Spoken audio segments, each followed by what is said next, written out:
পশ্চিম তীরের লুবালোত শহর থেকে সেনা প্রত্যাহার করেছে ইসরায়েল। বুধবার সেনারা শহরটি ত্যাগ করে বলে জানিয়েছে ফিলিস্তিনের সরকারি বার্তা সংস্থা ওয়াফা।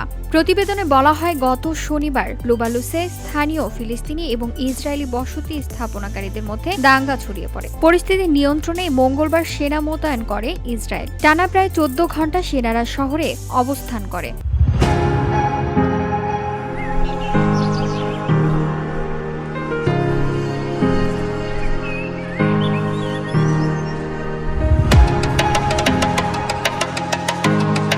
এ সময় ফিলিস্তিনিদের সঙ্গে সেনাদের সংঘর্ষ হয়। আন্তর্জাতিক মানবিক সংস্থা রেড ক্রিসেন্ট সোসাইটির ফিলিস্তিনি শাখার তথ্য অনুযায়ী এতে অন্তত ৩৮ জন ফিলিস্তিনি আহত হয়ে চিকিৎসা নিয়েছেন। নাবালুসের পুরাতন শহর এলাকায় সেবাস্তিয়ায় সংঘর্ষ সবচেয়ে তীব্র হয়। ফিলিস্তিনরা সেনাদের দিকে ইট পাথর নিক্ষেপ করে, অন্যদিকে সেনারা গুলি, রাবার বুলেট ও টিয়ার গ্যাস ছোড়ে। এছাড়া এই এলাকায় বাড়ি বাড়ি তল্লাশি চালানো হয় এবং স্থানীয়দের মারধর করা হলেও গ্রেফতারের কোনো তথ্য মেলেনি।